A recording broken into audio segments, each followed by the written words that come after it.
Hello and welcome back everyone. Today Nicola is here to showcase you some truly amazing DIY wall art projects. Whether you're looking for large, minimalist pieces or texture-rich designs that can complement various interior styles, you've come to the right place. These projects are not only super simple, but also affordable. And while the third one might be a bit crazy, let's begin with the first one. To undertake this project, the primary material you will need is hard cardboard sheets. I recommend obtaining large sheets that can be cut to the final desired dimensions of the artwork, and that is 50 by 70 centimeters. Additionally, you will need the following tools and materials: scalpel, ruler, drawing compass, glue, acrylic paint, baking soda, wood and hand saw for the frame. To begin, draw a simple shape consisting of a rectangle that is 8 cm wide and 24 cm tall, with a half circle at the top. If you do not have a compass, you can use a round plate to trace the half circle shape. It is crucial to position the shape in the center of the canvas, ensuring equal spacing on the top, bottom and sides. Use a scalpel to cut out the first shape from the hard cardboard. When cutting the cardboard, apply gentle pressure on the scalpel and make 7 to 10 passes along each cut line. This will ensure a clean and easy cut.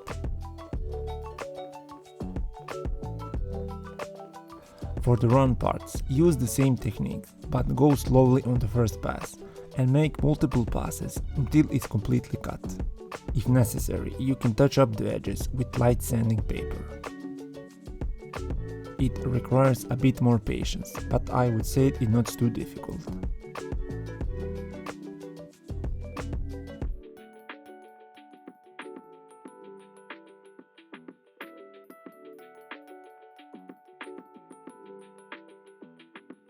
Now you can use this first layer as a template to trace the shape onto the next layer. Offset the shape outwards by 1.5 cm and draw it the same way as the first one. Repeat this cycle of drawing, offsetting and cutting until you have a total of 7 layers. Once you complete the first cycle, it will become easier. It took me approximately 1 hour to complete this segment.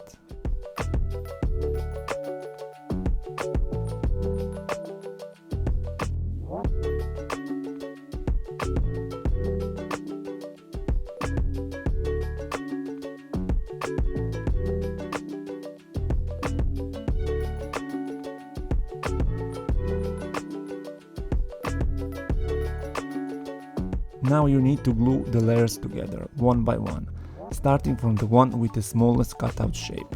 To avoid mixing them up, it's helpful to mark them with numbers as you make them. I recommend using basic craft glue for this step, but apply it generously.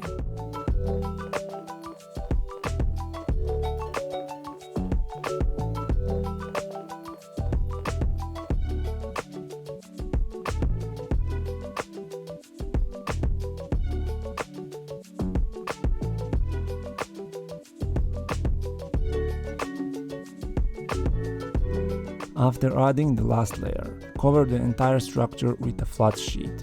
I use plywood, it works well for this purpose. Place something heavy on top to apply pressure evenly. I would suggest to leave it like this for at least 2 hours, so that everything bonds together into one solid piece. Now we just need to close this opening, and one scrap piece of cardboard can be used. Simply glue it from the back side.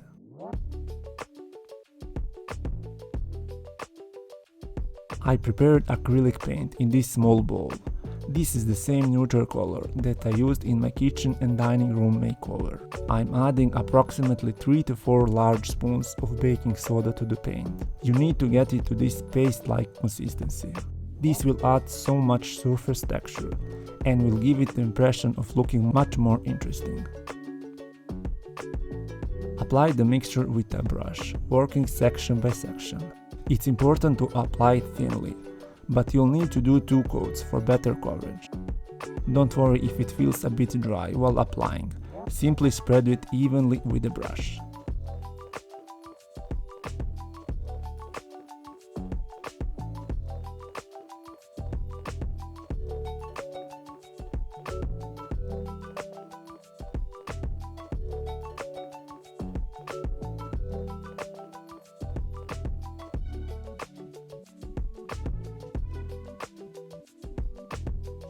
This little body checked that is completely dry, so now we can apply the second coat. Initially I thought about adding some sort of frame around, but I decided to paint the edges the same way instead. By painting the edges, the whole artwork will appear as if it's carved out from one large volume, almost resembling stone. To hang the artwork, you can attach hanging hooks on the back side. Once the final touches are complete, this artwork is finished.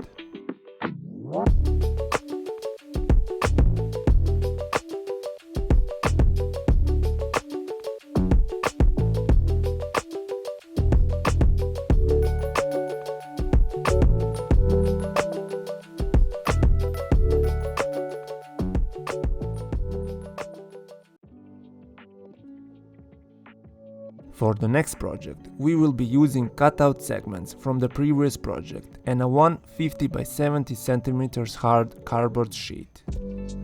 This is gonna be basically inverted structure that is formed by stacking layers up from the largest to the smallest, and I'm gonna rotate it 180 degrees.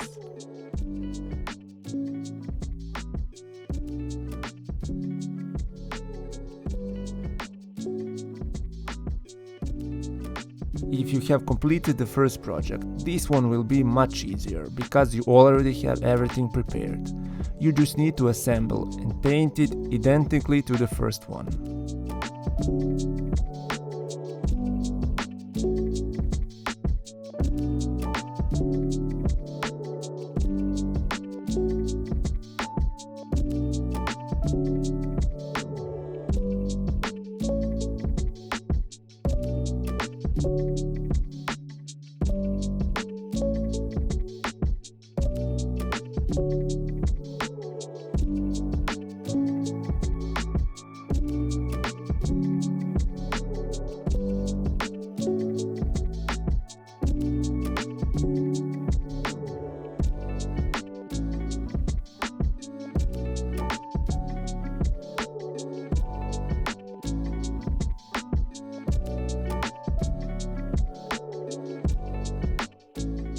Since this is only one layer thick and I want it to match the previous one, I am using wooden profiles to create a frame with a thickness of around 1.5 centimeters.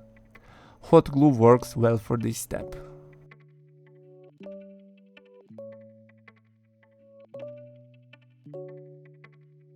After creating the frame, paint the edges the same way as before, applying 2 coats of acrylic paint and baking soda mixture for added texture. Once this step is complete, the project is finished and can be used as a standalone piece or in a group of 2. I'm really thrilled with how this turned out.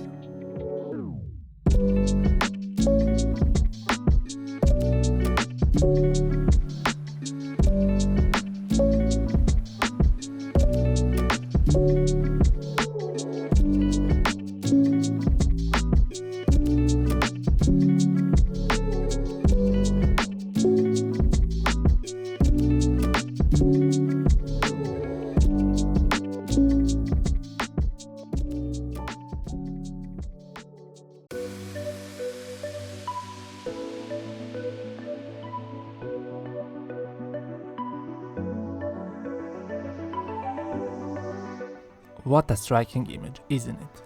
This album cover was printed as a poster almost 10 years ago, and it has been stored in my attic patiently waiting to be utilized in some way.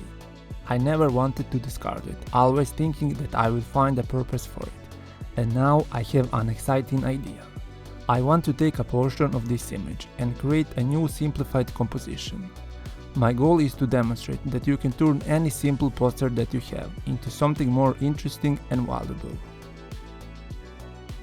I'm fully aware that it won't be perfect, but at the end this is really just a fun project. If it inspires you, I'll provide a link in the description for you to download the image and print it yourself. I've decided to combine the image with a vintage frame that I stumbled upon at a flea market for just 10 euros. As for the background, I'm using a cardboard sheet and applying a mixture of paint and baking soda that I've used previously. Because it's an image of real sculpture, I believe this texture background will beautifully complement it. In addition, I'm updating the old frame by painting it black and then delicately removing some of the color with a paper towel. This technique accentuates the contrast by leaving the color only in the crevices of the frame.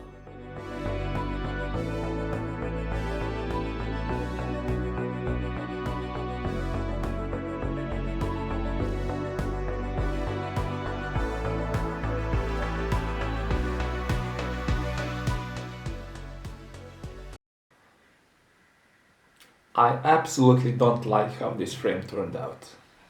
I thought that it would be contrasty between picture and the frame, but it just looks, I don't know, weird. And it's too dark, I don't know, I just don't like it. So I'm gonna try to repaint it somehow.